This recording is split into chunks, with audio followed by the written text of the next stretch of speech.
test, testing, testing, testing.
Okay, it is 3:07. We're going to call the meeting to order. Ms. Vaughn, will you call the roll?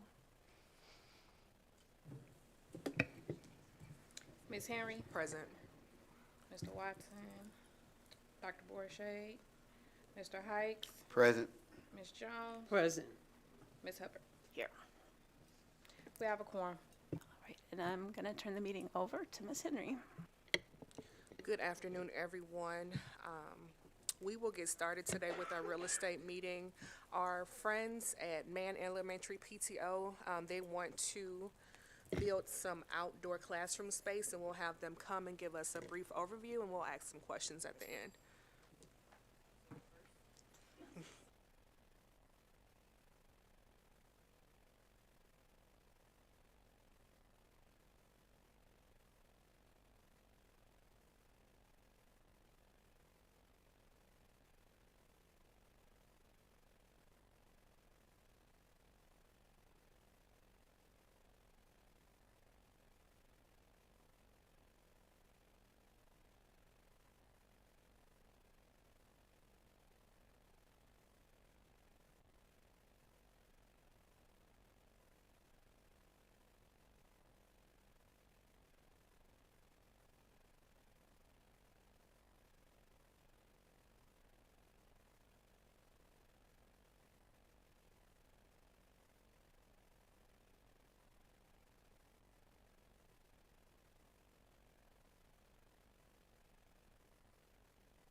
Thanks. I can send you all the information that I sent to Mr. Watson, since he's not here. He is here now, yeah. I sent it all to you, right, sir? Yeah.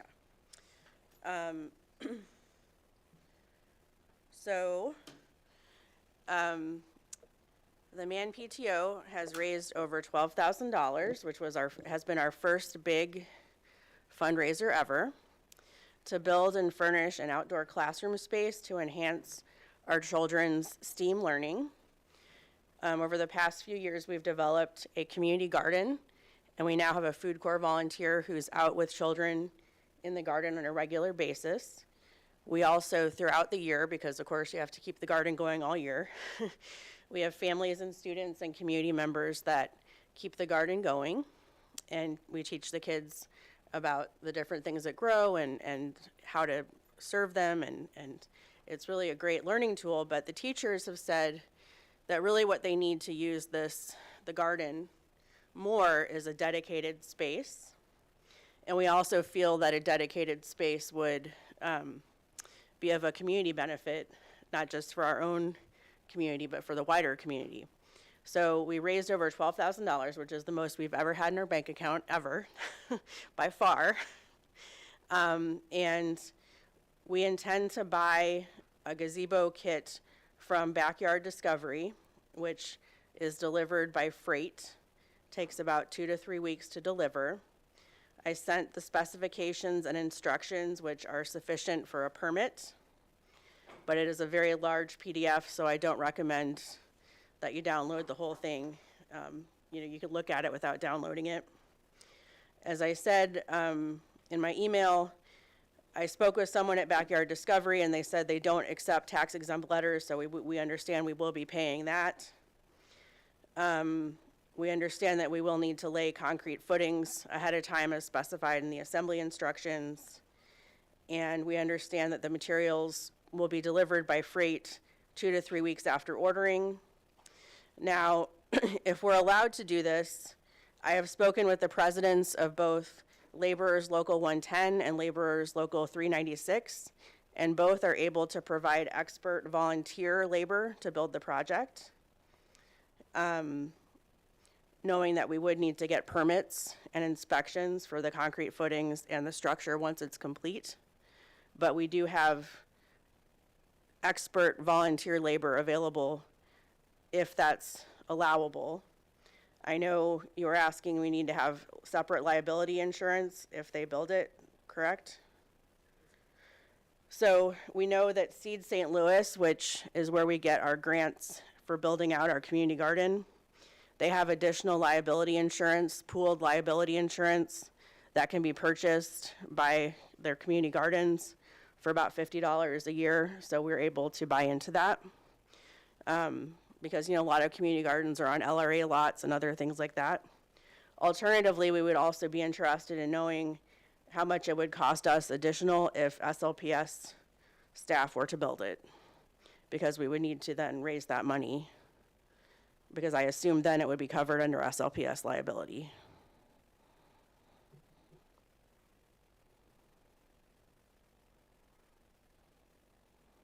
think that's what I have for now in terms of, oh, there you go, thank you. Yeah, so that's what it looks like. It's 20 by 12. It's got a steel roof. In terms of upkeep, because I think that was another question.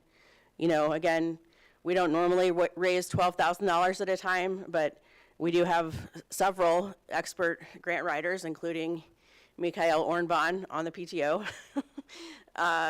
I wrote a grant, actually. We got $3,000 of the 12 from a grant to the Whole Kids Foundation, which is part of Whole Foods. You know, we are able to raise money both from grants and from the community. We're a neighborhood public school. We serve everyone in our community. And this is the need that the teachers have expressed to continue our learning for all of our students.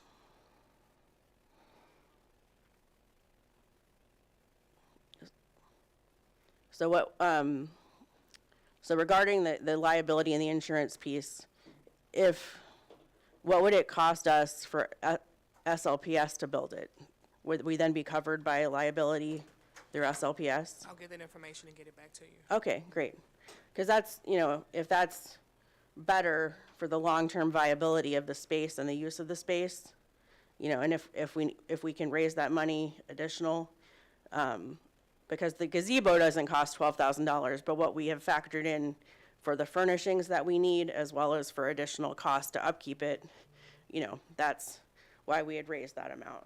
But we can certainly get additional funds together if that's a better way to go about it, to possibly do a full concrete pad and have SLPS buildings and grounds build it, as long as it's done, you know, by the spring, which is what our community really wants.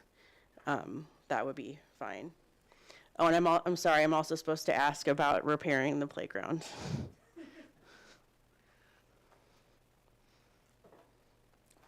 It's noted, thank you.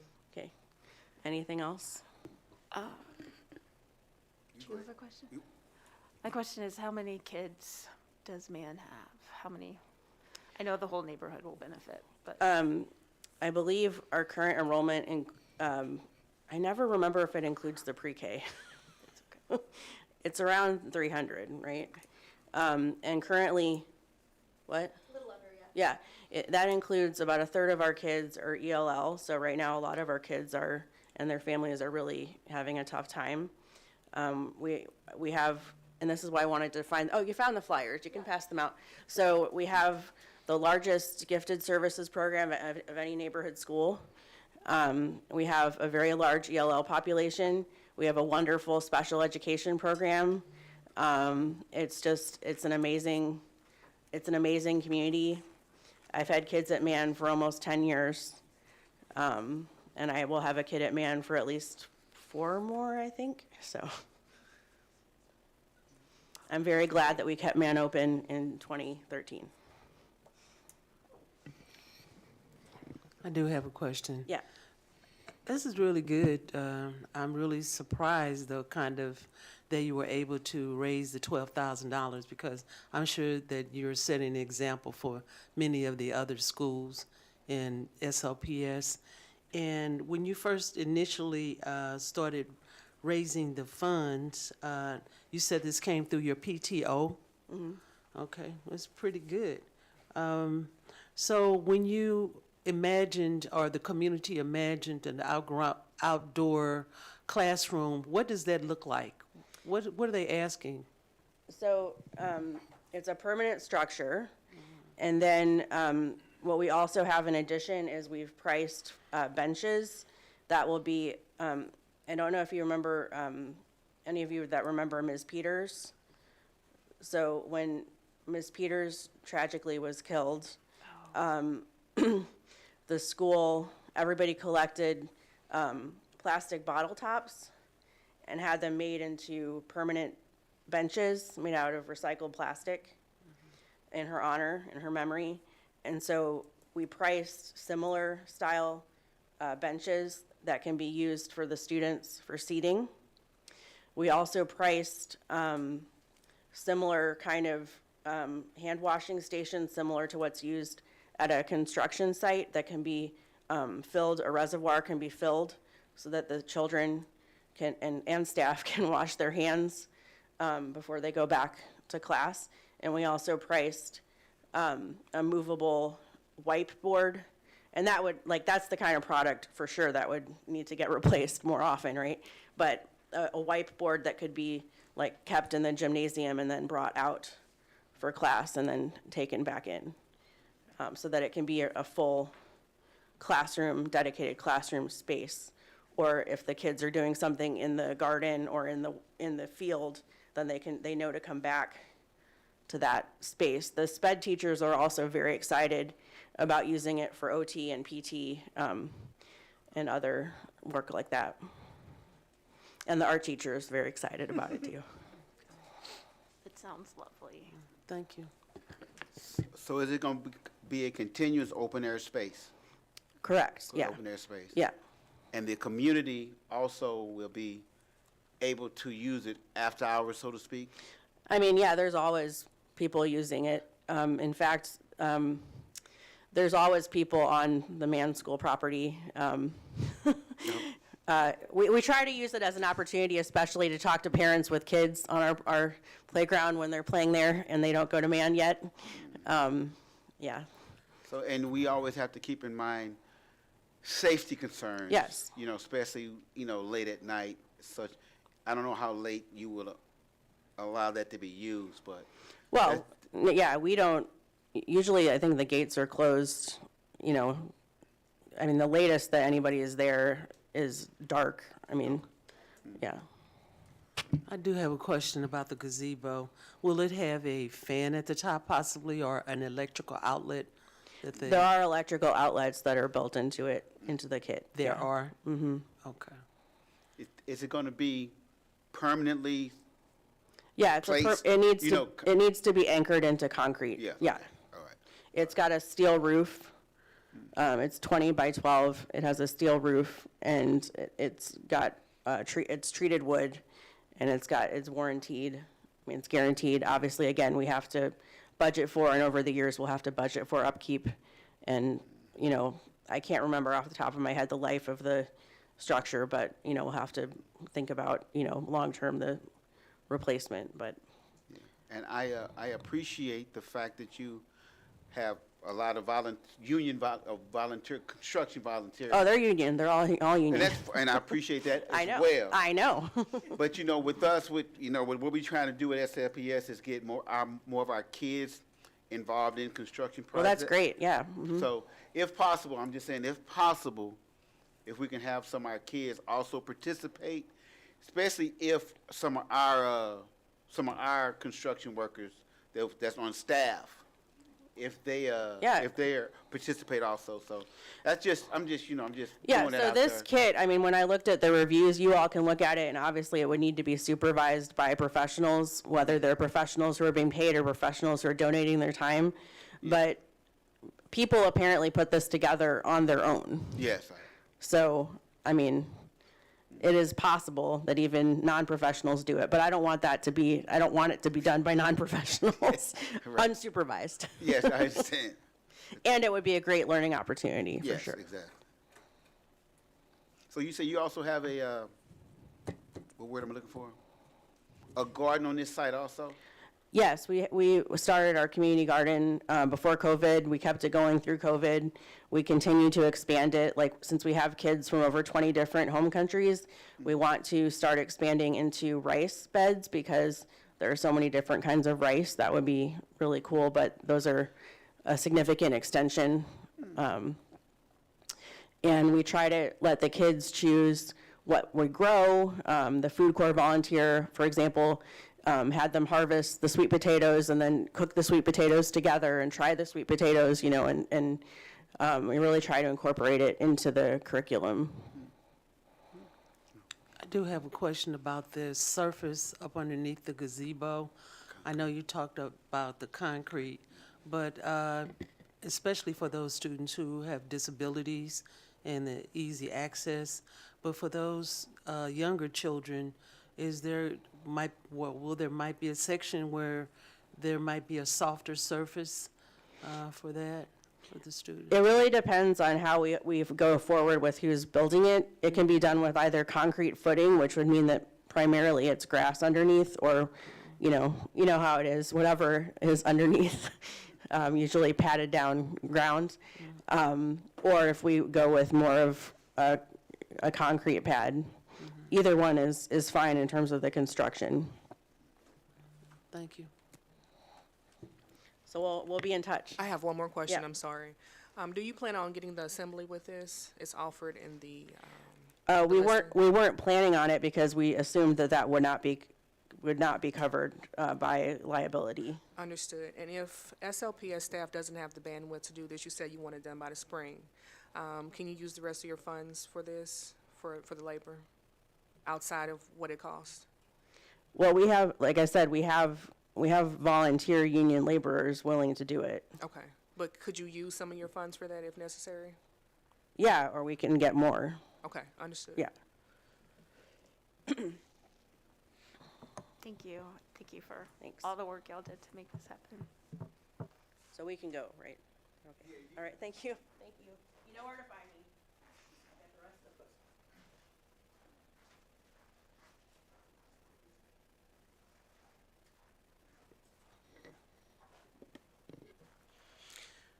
Okay, next we'll have our partners at Cordigan Clark present our facility master plan.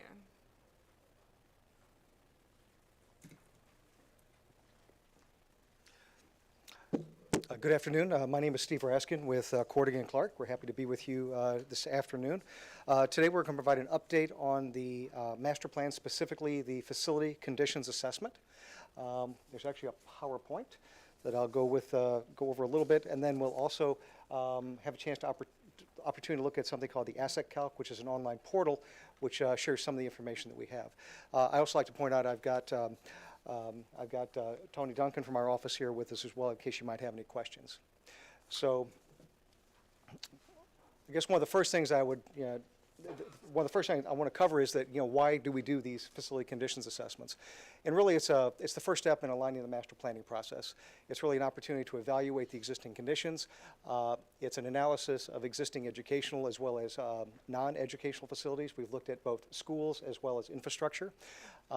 I'd like to point out it's also data-driven. What we're looking at are quantifiable data points. They're identified through our assessors and proven methodologies. We provide a very detailed cost opinion and cost information as part of each of these assessments. We also identify specific deferred maintenance and critical infrastructure improvements. But most importantly, it's important to identify that the things that we're talking about today, the improvements that were identified as part of this conditions assessment, also align very much with the existing Prop S projects as well as previous summer projects. So just real quickly by the numbers, we've identified 62 district academic buildings. As part of that, we also have 8 programmatic buildings, 9 additional facilities, including maintenance, operations, food service. A total of 79 buildings were surveyed as part of this assessment. We also had more than 10,600 unique observations. And I use that number because those are the number of things that were identified as part of the assessment team as we've gone through this exercise over the last several months. And in total, we've reevaluated more than 6.5 million square feet, so quite an undertaking. As part of the facility condition assessment, we've actually looked at a whole manner of items throughout the district, one of which, of course, is the site and the infrastructure. We're looking at parking, paving, flat work, landscaping. We talked about that wonderful gazebo structure just a moment ago. Those type items would be included as part of this assessment. We also look things like ingress, egress, utilities, as well as recreational and park facilities. We also look at the building envelope, specifically the structural frame, roofs, windows, doors. We also look at balconies and stairways. As we look at roofing systems, we're looking at not only the various roofing systems, but also the types of systems which are identified. We also look at things like flashings. We also look at things like parapets and skylights. All of those building components that are prone to water infiltration that can result in damage to the inside of the facility. We also looked at the building interiors quite extensively. This includes interior elements, ceilings, walls, flooring, finishes, all of those things that we see in each of our learning environments. We also looked at mechanical systems, heating, ventilation, air conditioning, plumbing, fire protection, All of those life safety systems and indoor air quality systems are really important for learning. A couple of key terms I'd like to spend a moment looking at. One is called the extended useful life, or the EUL. It's basically the industry standard for the life cycle of a particular product. A roofing system, for instance, might have a useful life of 20 years. So in our report, we'll identify that with a 20-year duration. When you look at things like that gazebo that we just saw, that might have a 15 or 20 year. I'm just kind of using something as an example. So that would have a different duration. As part of that, we want to identify what is the extended useful life of this facility, but also at that point, we also have to plan on replacement. We know these facilities that you have throughout the district are, on the average about 80 years old. So we understand that replacement is a big part of the conversation. We also look at the effective age, which is the age of a specific building assembly. A roof that might have 20 years of expected useful life, you might be 10 years into that lifespan. So that would be an effective age of 10. The remaining, of course, is the expected usage. Then we subtract from that the effective age, and then we have the remaining useful lifespan. That would be the RUL. And that's critical because that helps us to budget for future maintenance improvements. Short-term considerations, these are the list of assets whose effective age has either been reached or exceeded and is beyond the industry accepted expected useful lifespan. That might be where you have a boiler system which is well beyond its 40-year lifespan, and that's something that we want to have an opportunity to review. Reserve costs is a much broader topic that basically identifies assets whose effective age is less than the industry accepted expected useful life, and whose replacement falls within the reserve term. Our term is 20 years, so we're looking at items that were originally assessed back in 23, 24. We evaluate those over a 20-year term, and we identify those reserve costs, or those maintenance and replacement costs, throughout that entire 20-year term, which takes us out to the year 2044. And of course, current replacement value, that's the CRV, that is the cost to rebuild a facility. It's important to note the cost to rebuild a facility is if we do it today with current construction methodologies. That's not to say the building would be reprogrammed, it would be larger, it would be smaller. If your existing facility is 50,000 square feet, and for the purposes of this exercise we are replacing it, we would come up with a square footage cost that would be the equivalent of 50,000 square feet. All of these key terms, these all get blended into the formula that help us identify replacements, prioritization, and capitalization plans, which is all part of a broader master planning conversation that we'll have in the future. Are there questions about any of these key terms as we kind of move forward here? So the current replacement value, it's not just rebuild a facility, it might be building a new one. Is that? It would be the construction of a similar size building. As I mentioned, the 50,000 square foot example. If the replacement cost was $350 per square foot times 50,000 square feet, that would be the dollar value that we would use for the current replacement value. Okay, thanks. Okay.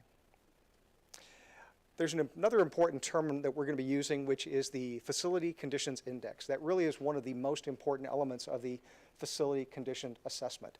The index is basically it's a value that basically takes the current replacement value, divide that by the current needs or the reserve costs. And that's represented as a percentile. I use the analogy of a used car. Everybody likes our old cars. They take great care of us. We take great care of them.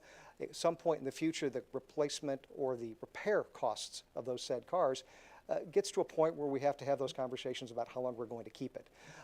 Similarly, as we start to look at our buildings, as we approach scores that get into the 30s, 35, and 40 percentiles, we start having serious conversations about what does it cost to repair critical infrastructure, foundations, building structural systems, significant mechanical systems. Larger percentiles equate to larger reserve costs, and ultimately those are the costs borne by the district for the ongoing maintenance and operations of those facilities. As we went through our our process with our partners at Bureau Veritas. We used a variety of mobile data collection devices. We probably had about 40 different assessors looking at the buildings over a period of months. Those included photographs. Those included identifying specific building and system elements. As we looked at mechanical systems, we took a picture of the barcode. We had software that identifies the make, model, manufacturer. We're able to go through manufacturers' databases to find out what the expected useful life of those products are. We can also find out when they're installed. Again, a big thank you to the district's operations and maintenance staff for giving us access to these buildings and really giving us the information that we need to really go through this data collection process. This is just another example of identifying some specific information. What you see here is one of the tools that we use in evaluating a built-up roofing system. Not only do we look at the system and we identify the square footage, the age, the type, but we also evaluate it in terms of its condition. If it's brand new, we would expect it to be in excellent condition. If you have a roof that's been on your building for 40 years and it has a 20-year lifespan, we would expect it to be in the poor to failed conditions. Every element that we identified as part of the building, every system that we looked at, we evaluated it in terms of excellent, good, fair, poor, and failed.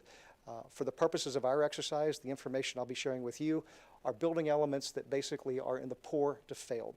Those are elements that have a remaining useful life of basically 0 to 3 years. Those are the items that are of the most significance and really will be the biggest impact to the overall cost and maintenance of those facilities. We've also looked at a series of planned types and descriptions.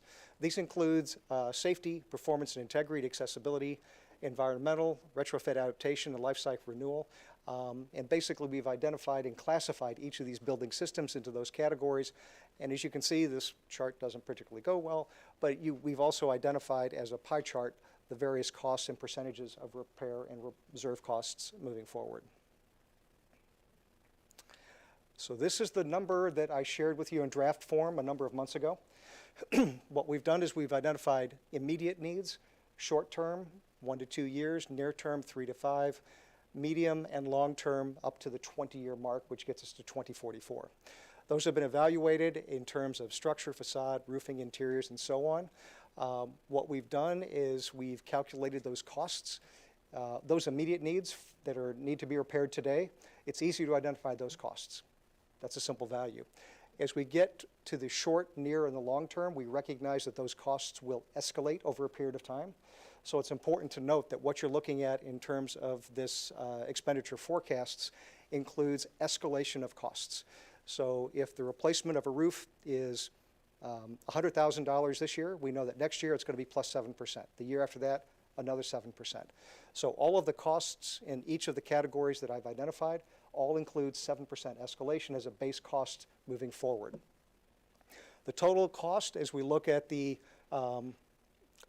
immediate, short, near, medium, and long terms, those totals come out to $1.784 billion.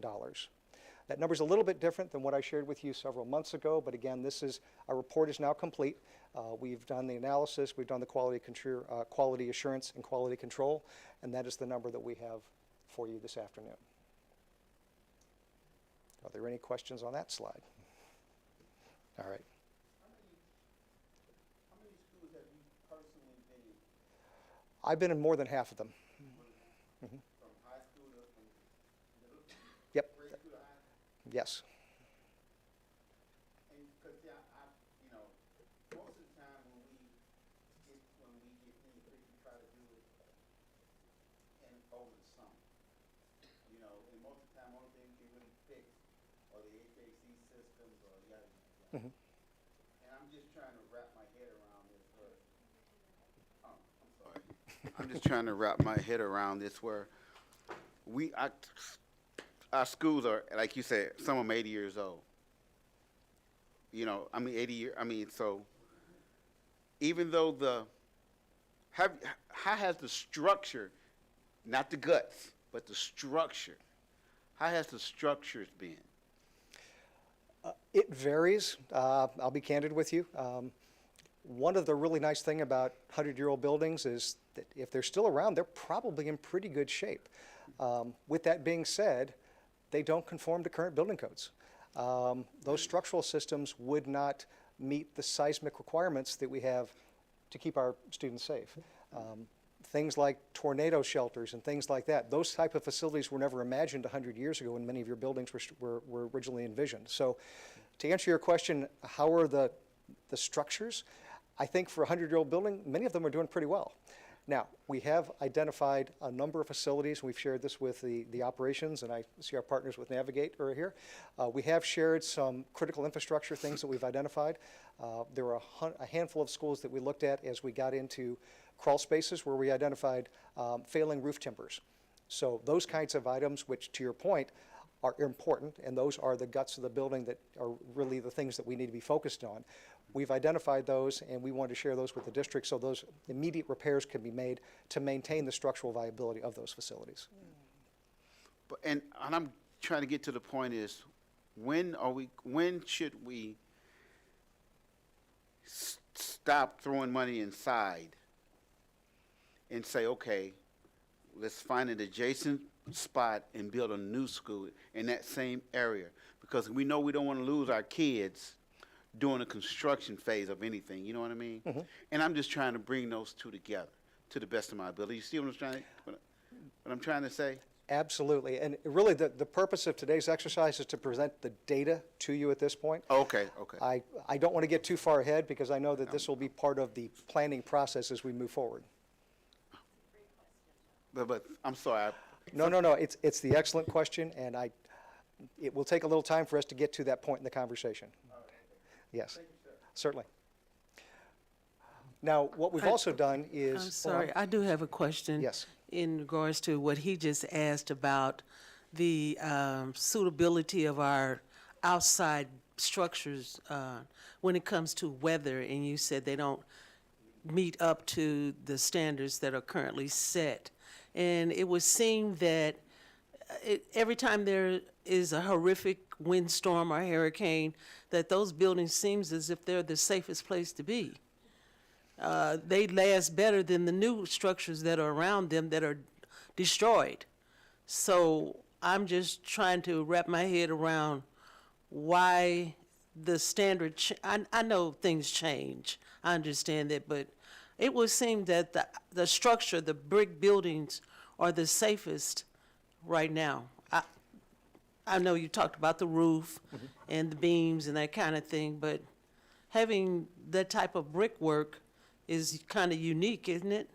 Well, it is in many respects, and certainly in some events, having dense, thick masonry walls is a wonderful thing to have. Certainly in a wind event where you've got storms and such, being behind a 12-inch or an 18-inch thick wall is wonderful. However, we also live on the New Madryn Fault, and arguably that's not the building I'd like to be in if we were in an earthquake type of a situation. If we have a tornado where you've got EF5 or EF5 plus wind of 250 mile an hour or plus, those types of things, now you're starting to look at building envelopes. You're looking at not just the walls, but you're also looking at the windows. You're looking at the roofing. You're looking at a total building system. So current building codes accommodate all of those different events, whether they be seismic for earthquakes, whether they be wind events for tornadoes, and all manner of natural disasters.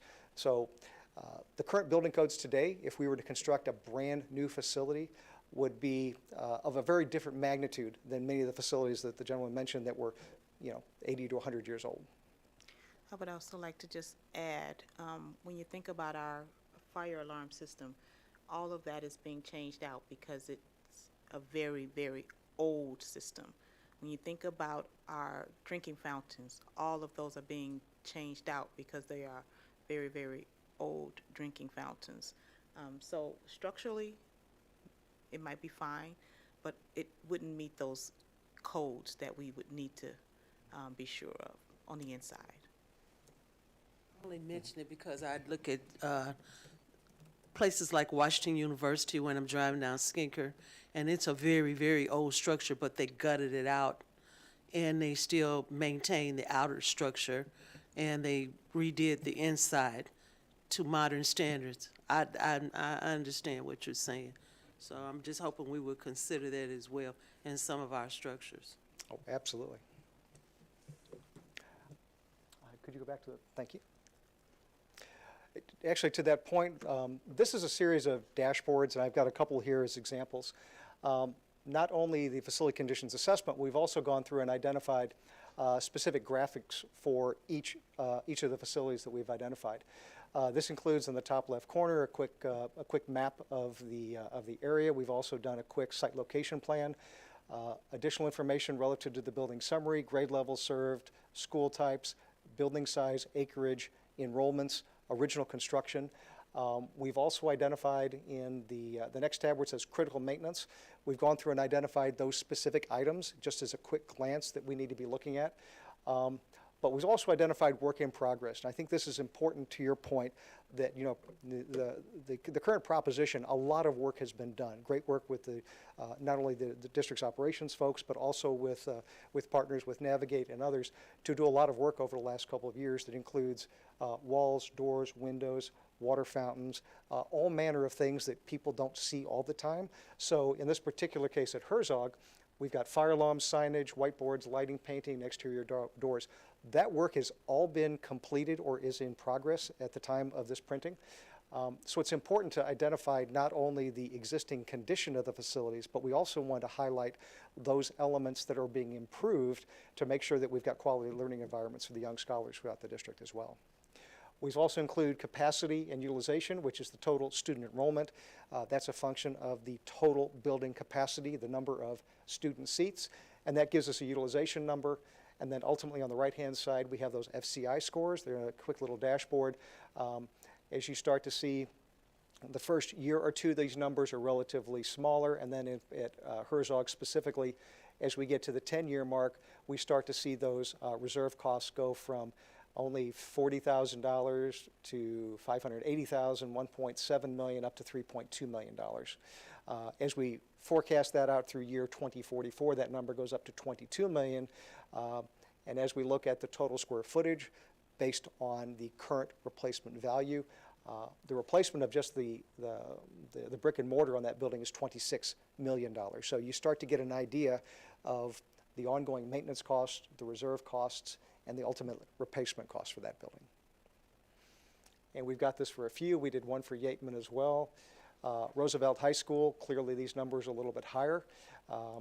Obviously, larger buildings, when you're talking about 294,000 square feet, those values become much more significant.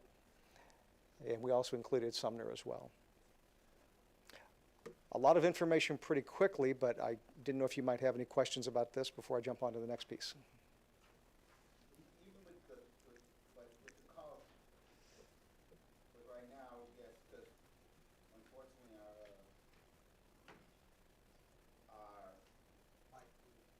student class is getting smaller. Our student class are getting smaller, so we wouldn't probably have to have such a big facility like a Roosevelt, you know, in that area. We can downsize a little, you know what I mean? I'm just spinning, you know. Just saying. Well, I understand your question. It's interesting because when the buildings were originally envisioned, whatever the student number was, educational programming, educational pedagogies was completely different from where we are today. So it's really hard to say what a building was 100 years ago relative to a building today. It really is a function of how can that building be renewed, improved, renovated, whatever it might be, to meet the needs of young scholars over the next generation. That really is the next step in the process. And understanding the total number of seats today, the total student population today, and then trying to figure out from a programmatic perspective, how do we meet the needs of the students today? That really is the challenge. I have a question about the materials that you considered when you considered the cost of a rebuild or recycling or whatever you considered when you talk about a school like Sumner or Roosevelt. So the cost of building material is skyrocketing every year. And so when you consider this, do you ever consider the various building material options like the reutilization of brick? versus something else? For the purposes of this exercise, we kept it very generic because what you're describing is a very specific and site-specific and programmatic question. So what we did was we took national, regional, our best examples of new construction costs. We also shared them with our partners over at Navigate using their expertise, and we came up with current replacement values that we see each and every day within our region. And those run the gamut from load-bearing block masonry to structural steel to poured-in-place concrete, tilt-up concrete. It's really just kind of it's a combination of all of those construction typologies just to come up with a singular number. It's very hard to identify a more specific number, a specific construction typology, without knowing the specifics about, what is the building, where is the building, what's the construction sequence, what is the construction schedule. Those are things that we, as architects, we deal with during the design phase. As we're looking at these through the facility condition assessment phase, we're just looking at more broad-based aggregate square footage numbers. Okay. All right. I do have one more thing to share with you, which I think is we're very excited about. And if you're excited about data, this is the kind of thing. What we've done is we've taken all of this information that we've had thus far, and we provided it into a portal called Asset Calc. This has been made available to the district. You have full use of this. This is now 100% live and ready to go. What you're identifying here is we've got 79 buildings, which is the number I shared with you earlier, which includes academic buildings. It includes programmatic buildings as well as others. We've also got 74 physical locations, 10,600 unique observations. What you're looking at here is basically a live dashboard that compiles so much of this information. If you could go to the System Expenditures tab, please, on the bottom. What this is starting to do is to identify in real time. It gives us planning, near-term planning costs for the first 5 years. It also includes information on the bottom in terms of accessibility, conveyance, electrical, and things like that. We have the ability to look at this from a district-wide portfolio. We also have the ability to look at this as a region, north, central, south, all of your high schools, all of your middle schools, down to a single facility itself. And then if you go to Plan Insights, please, the next tab. This starts to give you a breakdown in terms of the total cost that we've identified. And then the last tab on Critical Needs. This starts to give you some specific information. If you could scroll down just a little bit, please. These are the critical needs breakdown by plan type, and these are the ones that are identified as critical over the first 3-year lifespan. Again, highly customizable. This is information that the district can go through and extrapolate information on building type, on specific building systems. If you can go to Reports and Graphs, please. I won't go through all of this for you, but very quickly you can look at the first one that says FCI, or Facility Condition Index. I've identified a couple of those there, and if you scroll down to the bottom, please. If you move your cursor to the right and then you scroll down. There you go. Run report, please. This is an online database, so this is information that you can run at the same time. This starts to give you, to your question about cost per square foot.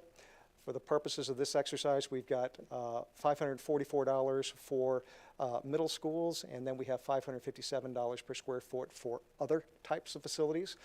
We've calculated total square footages, replacement values, and then we start looking at facility condition index scores for the current 3, 5, and 10-year terms. If we zoom out a little bit, please, and we go back to the top, and we go back to all reports, and we look at the next one, which is, let's go to the immediate needs report, please. And we select Run Report. Again, I've highlighted just 3 facilities. We have identified plan types, accessibility, environmental, life cycle, and such. This now gives us an immediate needs breakdown. This is information that the district can use in real time. We've got the buildings that we've identified at the top. And if we look at the bottom, you start to see not only the physical buildings, but now we're looking at specific building elements. When I identified earlier that we have 10,600 items, They are all categorized. Each one has a unique ID number, location, description, UF, which is their uniformat code, which is just a fancy word for organization for construction buildings. We also identified descriptions, conditions, and as we start to look to the right, we've identified plan types and costs. One of the truly really helpful things that this tool provides is cost data. Not only in terms of what is it today, but as we forecast it, but equally we can go through individual building elements, building system components, and Chief Watson and his team can pull this information out and pull up all of your electric water coolers, pull out all of the windows that you need to replace at various locations. Gives you quantities, gives you conditions, gives you your replacement values. If you go back out to the very top, please, under all reports. And we look over to key findings on the top right. Another thing that's very helpful is if you go down to the bottom, run report, please. And we're doing this in real time, so bear with me. Now we've also identified key findings. These are priority scores of 70 and above, which basically are things that are immediate needs.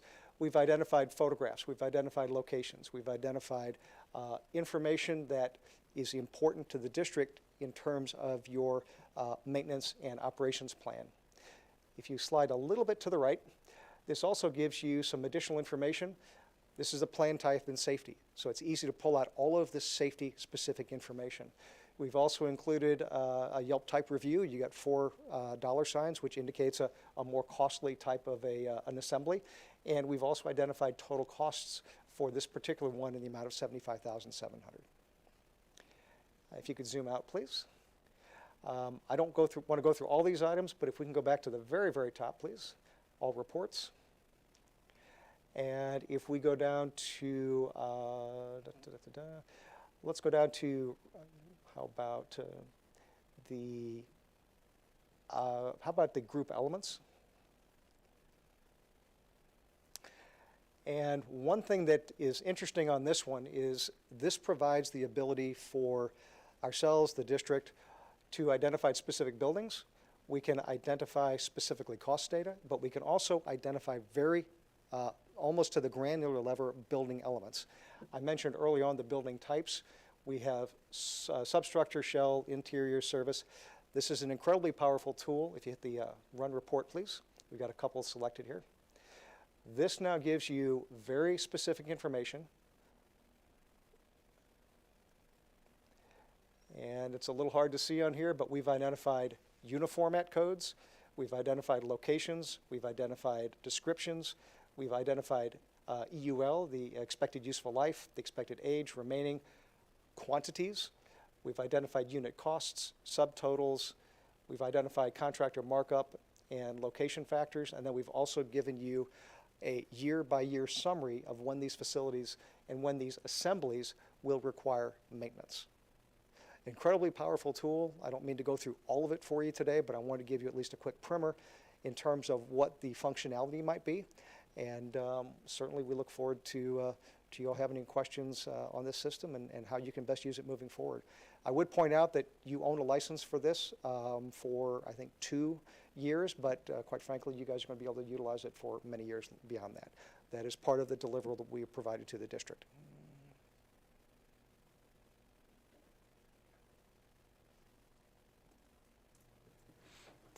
This is really cool and also troubling. But does that tool include the percentage use, what do we call it? Building utilization information as well, or like the kind of student demographic stuff? So this is it's a data-centered analysis. The facility condition assessment, the index score, is a function of cost and the indices. The dashboards that I shared with you previously, those are all included not as part of the asset calc because that's more programmatic. This is going to be physical work. As we have further conversations with you, we'll introduce more of these dashboards and how those dashboards can interact with all of your portfolio of facilities, and we will have that information for you in the future.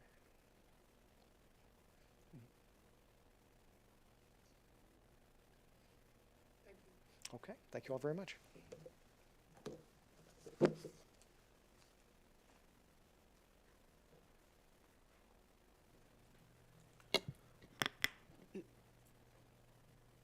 Next, we'll have Mr. Pfeffer, and is Mr. Brown with you? Okay. Mr. Pfeffer is from the Community Development Administration, and Al Brown from SmartWave will answer a few questions about the Jefferson Wi-Fi project. This was presented to the committee in December of 2024. Ms. Sheila Rabbit came and answered some questions, but the committee had some additional questions, and these two gentlemen will answer them for us. And then in your packet under 3.2 are the original is the original presentation for SmartWave and from CDA. Thank you, Ms. Henry. My name is Noel Pfeffer. I lead CDA, and I'm going to toss it to Al pretty quickly to share some technical details about our request, but I just want to talk at a high level about the program first. This is part of the city's community Wi-Fi program, which we've committed $2.425 million towards Yes. Yes, absolutely. Can you hear me better now? Wonderful. Thank you for asking. I just want to share some details about the program overall before turning it over to Mr. Brown. And that is to say that the city has committed $2.425 million towards this community Wi-Fi effort. It's lighting up over 15 city parks with free public Wi-Fi, as well as other priority areas downtown and around MLK corridor. This is both a best practice that we're seeing cities across the country adopt. SmartWave, who we're contracting with, is a national firm, and Al's in town today to check on the projects and answer some questions. In fact, 8 parks are already live with free public Wi-Fi across the city. We know that there's an extraordinary need. 14% of city households only use a smartphone to access the internet, and an estimated 30% of households in North City lack a broadband internet subscription, so we know that there's a real need. And this has also been a collaborative effort, both with a lot of city departments and other agencies. So we are lucky to have SmartWave on board as an experienced partner that has done this across the country. We're also leveraging the city's fiber infrastructure by grafting Wi-Fi routers onto access points across the city. And Mr. Brown will explain how Jefferson Elementary School can really help us bring this free public Wi-Fi to Murphy Park, even though there's not actually a fiber access point immediately nearby. So with that, I'll turn it over to Al. Sure. Thank you. Thank you for the opportunity to be here. Can you guys hear me okay? So what we try to do in these programs is take a minimalist approach. So be wise with the taxpayers' dollars, be as efficient as we can with their infrastructure that's in place in providing these and serving the community. As Noel mentioned earlier, we're using the city's fiber infrastructure. Unfortunately, for Murphy Park, one of the parks we're trying to serve, that fiber access point location is not right beside the park like in some of the other areas. It's about, I don't know, 3 or 4 blocks away. But we do have the ability to connect to it wirelessly if we can relay the signal from the park to the rooftop of Jefferson Elementary and then down the street to where there's a security camera pole, because there's fiber at that location. So basically what that would require would be installing a non-penetrating sled mount on the roof. It would be similar like a small, like a DirecTV dish or something like that, you know. And there's a drawing of that in that packet. But we would put that on the roof of the building. Underneath that sled is a protective mat, so it doesn't impact the integrity of the building whatsoever. And on that mast, we weight it down with the cinder block wall blocks, right, to weight it down from a wind load perspective. We've done all the calcs on that. And then we would install radio equipment that would have a radio connecting down the street to where the fiber location is, and another radio connecting to a bathroom facility at Murphy Park where we would install some more Wi-Fi radios so that you could connect to Wi-Fi there within the park. The sled itself weighs about less than 100 pounds. The weight disbursement is over a 9 square foot area, so a 3 by 3 space, very small space for this type of sled, something like that. I think 34 inches by 40 inches maybe. So it's not going to have an impact on the structural integrity of the building, but it's a fantastic asset because it is a 2-story structure that would allow us line of sight to clear the trees to the fiber access location and also be able to see line of sight to the bathroom in the park.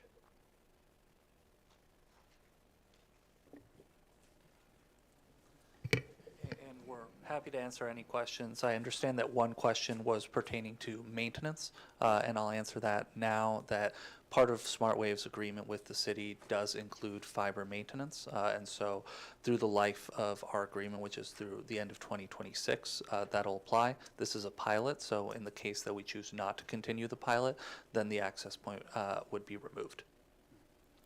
Does this require any type of electrical wiring? It does not. What we would want to do is, these devices are powered via power over Ethernet, which means that we would install a data cable to a power outlet location. So we would need to run a cable inside the facility.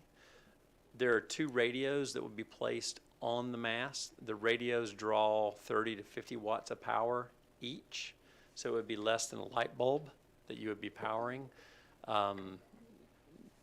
Did that answer your question? I understand what you're saying. So the next question is about if there was some type of storm-related incident where that your mounting would fly off the roof or something like that. Is there insurance? Does the city insure that? The city self-insures, and in this case, it would be covered through an over $250,000 set aside in the agreement with SmartWave for maintenance. With the district? It would apply to all of the fiber and broadband infrastructure that SmartWave is installing as a part of our agreement. All right, thank you. How often would a maintenance person need to get on the roof? We would like to inspect the equipment at least once a year, just from a weather taping integrity standpoint, and we would coordinate that when it's best for your convenience.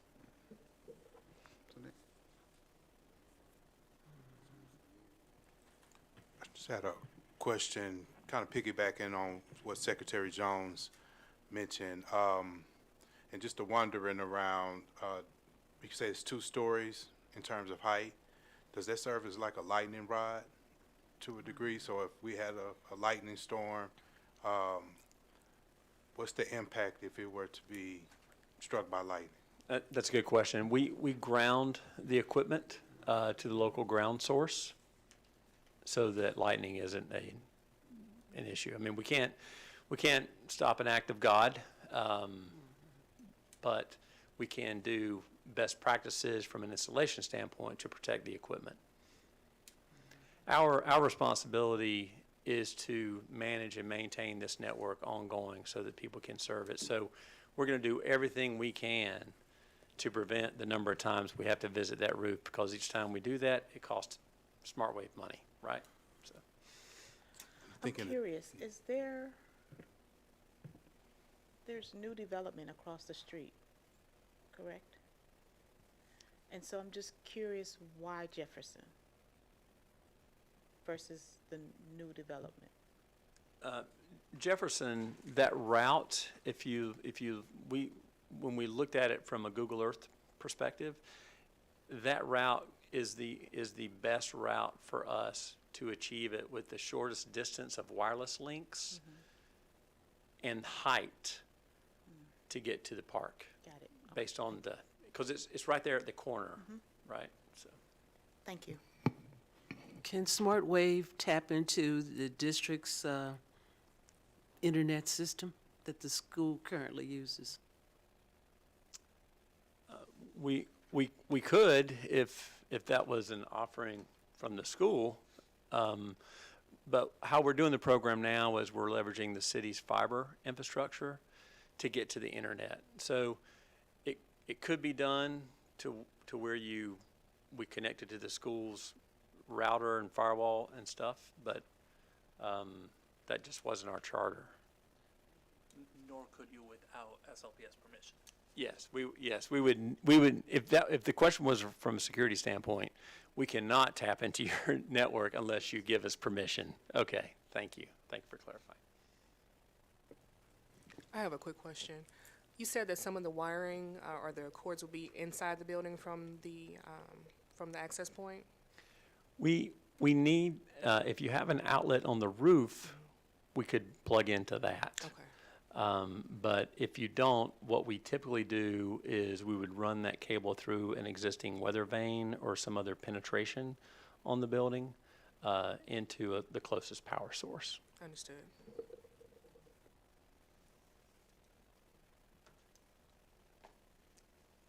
If I may inquire, what is next, provided that there is authorization?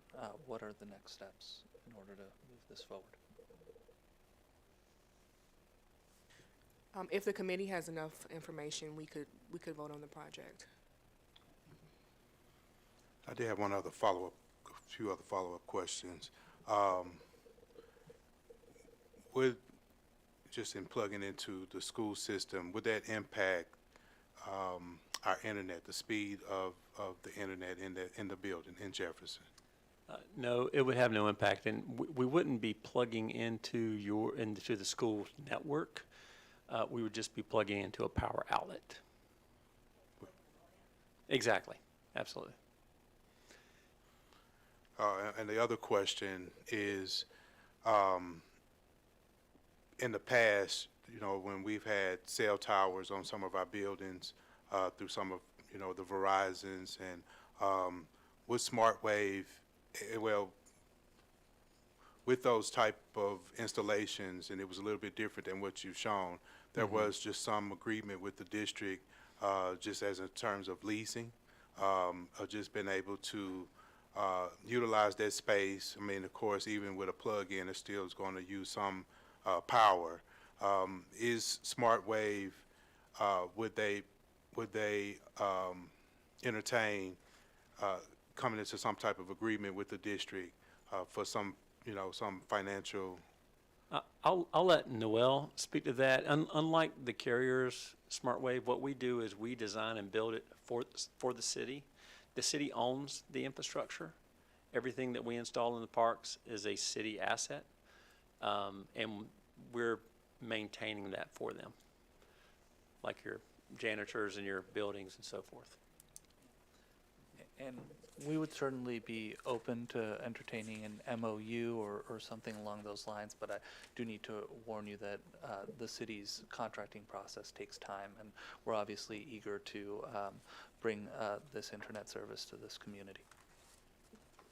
And what's the timeline, the time frame of bringing these services to Jefferson Park? We would be installing it this year, preferably, before summertime.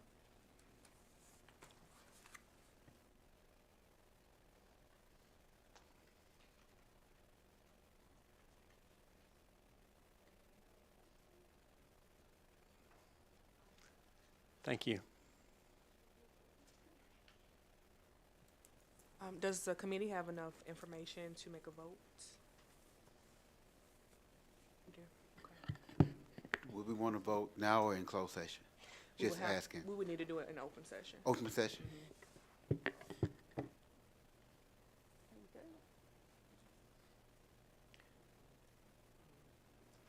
Dr. Bush, are you okay?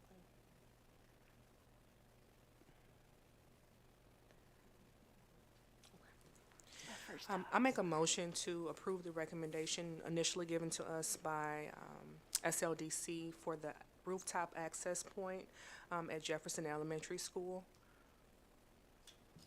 Can I get a second? Second. Ms. Henry? Yes. Mr. Watson? Yes. Dr. Borchardt? Abstain. Mr. Hikes? Yes. Ms. Jones, Yes. Ms. Hubbard. Yes. Motion passed. Thank you. Thank you very much. And last but not least, our partners at Highland are going to bring us some information about electric buses within the district. Looks like it's up. Adjust this guy. Sorry. You had it all set up for me already. You guys hear me? Awesome. Okay. Well, thank you very much. Appreciate you guys having me back here again. I'm with Brian Buccella. He's Highland's Chief Commercial Officer. We'll also be presenting in the closed session following this. I'm going to keep it fairly brief with this presentation, leaving plenty of time for questions. Going to do a quick summary for everyone again of who Highland Electric Fleets is and what we're proposing to do with this partnership. Quick overview of the grant programs that you guys have currently been awarded. And then a quick overview of the Scullin School location as proposed right now. So jump into it. So, actually. Awesome. Okay. So just as a quick reminder, Highland Electric Fleets were founded in 2019. We're an electrification as a service. Oh, got to get over here. My bad. Founded in 2019. We're an electrification as a service provider. Currently active in around 30 sites, or around 30 states. We're really proud of the fact that we've sourced over $500 million in grants and incentives for our district partners. We also operate the largest electric school bus project in the country with Montgomery County Public Schools in Maryland. That's close to 280, or a little over 280 buses under contract. Just a quick geographical distribution of where we're located. I think I showed this before. These are active and pipeline projects. You can see we're sort of focused on the Northeast. That's where we're founded, but we currently have a pretty good geographic distribution across the country. A couple projects you guys might be particularly interested in. We have a project with Normandy Schools Collaborative and East St. Louis Public Schools through their contractor that's going online this summer. And then, so just a quick overview of what we do again. So we do a lot of work with districts, helping districts receive grants and incentives to make these electric school bus projects happen. But our core business is electrification as a service. And what that is really solving the complexity around fleet electrification. So we take all these pieces that go into standing up a partial or a full electric fleet, we bundle them together. So that's things like the planning, site installation, bus and charger procurement, training, working with the utility to bring in a new service, paying for the electricity, big one, maintenance and repair reimbursements, essentially like an extended warranty on the vehicles. We bundle all those things together so districts can focus on transporting students to and from school, the most important part, and then also, realizing the benefits of a clean new technology. Quick overview of the funding sources you guys have been awarded. So there are two. There's the EPA Joint Clean School Bus Program Award. That's EPA Round 2. Highland applied for this grant on the district's behalf. You were part of a coalition that Highland put together in this region. You were awarded $8.89 million for 30 electric school buses. That's partially funding those buses. The second program is the EPA Clean Heavy Duty Fleets Program. Again, another 30 buses, a similar amount of money for those 30 buses as well. They're both federal programs, and you guys have both been officially awarded them. The Round 2 program that Highland applied for on your behalf is slightly farther down the road, but I believe just last week or the week before, you guys did receive the official confirmation of that Clean Heavy Duty Award as well. I'm going to jump into the project proposal here. Few key details, right? 60 electric school buses. The proposed location is this Scullin School, which is probably one of the facilities you guys looked at.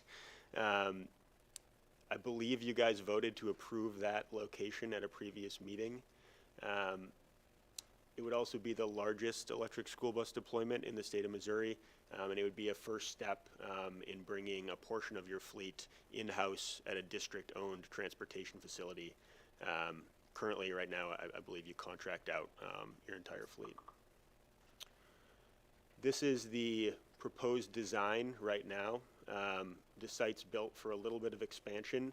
And there are two phases that we're hoping will happen in parallel. We recognize there may be some discrepancy in the timeline, but essentially Highland managing the installation and site redevelopment of the existing lot, deploying 60 DC fast chargers to support these vehicles, and doing a lot of work to get that lot up to current standards, which I'm sure you guys saw if you were there. The other phase of the project is the removal and construction, the removal of the Skull and School and the construction of a transportation facility that can do maintenance and repair work on these vehicles, as well as whatever number of ICE vehicles you would have there as well. This site's built for 20 or so, 60 EV buses and 20 or so conventional buses to be housed there. That's either room for expansion for additional EVs, or it could just house ICE buses for really long things like field trips, out of district routes, things like that. There's also space set aside for public charging to benefit the community. That could be a revenue source for the district if you want it to be, or it could just be public charging for the community. This is a quick overview of the timeline we're working with. There are timelines associated with these federal incentives that we need to adhere to be in compliance. Really what it looks like is 2 years from award date, we need to have an operational project. That is essentially April of 2026, so a little over a year from now. We've been finalizing site diligence and all of the EPA agreements as much as we can in the last few months, looking at a potential contract approval with SLPS in March at the March 11th board meeting. And then if we stick to that timeline, we get our building permits approved, we'd be looking at site installation taking place in the early fall. Usually that's not a timeline we look at because a lot of the sites we build at are active schools, and like you guys brought up in the previous conversation, we don't want to disturb the educational activities that are going on there. However, there are no students at Skull and School, so that allows us to build in the fall, which would set us up for an operational date, so those vehicles being operational somewhere around April of 2026. That is most of what I had for the open session. I buzzed through it pretty quick, threw a couple of just the benefits of EVs up here at the end, but would happy to take questions with the rest of the time. In your design, our prior conversations, we talked about having a sound wall. Is that included in this design that you've presented? It is not included right now. We did talk about it when I was here last week, and it's something we're looking at getting included in the design for at least one side of the project there closest to the residential area. Okay. And there was also a conversation about the installation of perhaps a solar canopy to collect energy for storage. Yeah, so this does not have a solar canopy built in. Certainly something that districts do and is very possible when we're looking at a redevelopment of this scale. It is not built into this project. It would probably be a separate project altogether from what we're looking at, but building it in phases is probably what we do, right? Just because we're electrifying the whole lot right now does not mean we can't come back in a couple of years and put a solar canopy over these vehicles. Highland's office in Massachusetts is right by a school that has a solar canopy over one of their parking lots that was put in after the fact. I'm not sure who would be the owner if there was a solar canopy placed on that project, but Ameren UE has been doing canopy projects around the metro. And so I'm trying to get an understanding. I understand that you would be, your agency would be responsible for the buses, but as far as the canopy is concerned, would that not be owned by the district if it was installed? You could do it a number of ways. There are a lot of different models for putting solar, especially on public property. I'm not going to speak to however precisely you guys would like to do it, but there are a number of models available if you would want to, take direct control of those electrons, or if you wanted to flow them back to the grid for a net metering situation or something like that. There are a lot of options there, not planned for in what I've showed you today. I will be upfront about that. This is really, really great. I wonder, on page 6, the total value of our grant or our award, right, is 8.9? Well, sort of double that between the two programs. I think it's a little shy of 17 million, 17 million, a little over okay. that maybe, yeah. And so what is SLPS responsible for in terms of the funding? Great question. So as far as the capital going into the project on the EV bus side, the district is not responsible for any of that upfront capital, right? The way Highland's contract works is you're paying us a price per bus for the contract life of our service contract, and Highland pays for all of the upfront capital. So there's a significant delta there between the cost of the bus, what an EV school bus costs, and the funding amount you're getting per bus. Highland is covering that delta, right? So you guys don't have that huge capital hit up front. Highland is responsible for that. It's part of our business model. Now, what I would be careful to point out is you're sort of planning this in parallel, right, to the construction of a transportation facility. That is not included in this, so you would be responsible for those costs, but that's a facility that is going to serve you for the long term and really be probably a hub of SLPS transportation and an asset on district property. So would you say approximately 3 million? Well, if you look at, so I have a sort of a menu of pricing to go through in the closed session meeting. We could pull that up now, or we can go through it then, but I can give you the exact number, yeah. Okay, thank you. So sometime during the project, I think the last time we met, we talked about who would own the buses at the end of, or the life cycle. I think there was a conversation about the life cycle of those buses, what, 2 to 3 years or something, or? I think longer than that. So our contracts that we've proposed for you guys between 7 and 15 years, that's a typical contract length, window for Highland contracts. We operate on a long-term services contract model. Now, at the end of that period, the district, if you want to, has the right to buy out those assets at fair market value at that time, which isn't going to be that much money. Usually districts don't want to do that because then you're taking on the liability of an older asset that no longer has a warranty, but it is certainly an option for you at that time. So when you talk about warranty, what does a warranty look like for a bus? Yeah, it's a great question. There are a number of different warranties depending on the manufacturer, but generally you're going to get between 6 and 7 years warranty on the battery itself, battery and drivetrain. So that's like the really expensive high dollar components. The actual other things are not going to be warranted for that long. So think, things that would have a similar warranty on a diesel bus, but those are the ones you're really going to care about. So anytime past that warranty amount, Highland's taking the risk for those components at that point in time. So if a bus goes out, we're contractually obligated to provide you a vehicle at that point in time.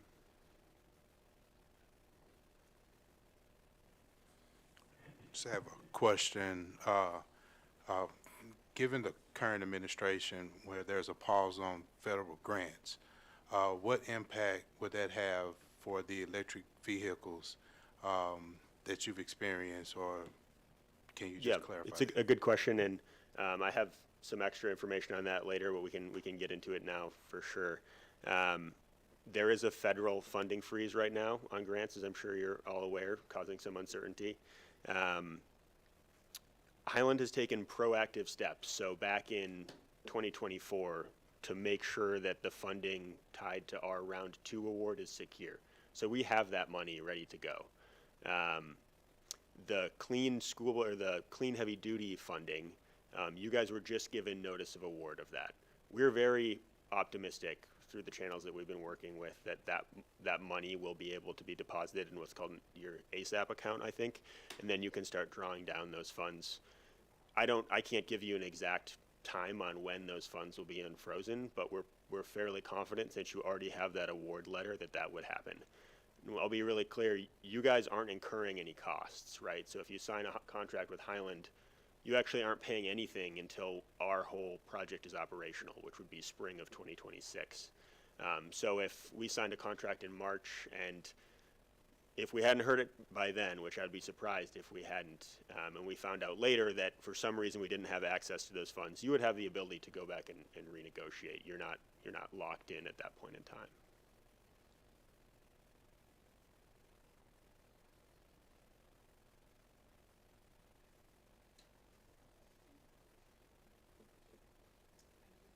Thank you.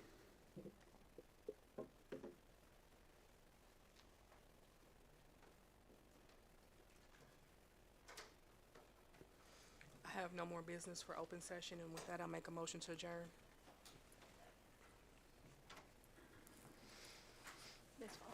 Can I get a second? Second. Ms. Henry, Yes. Mr. Watson, Yes. Dr. Borchardt? Mr. Hikes? Yes. Ms. Jones? Yes. Ms. Hubbard? Yes. We are adjourned to closed session.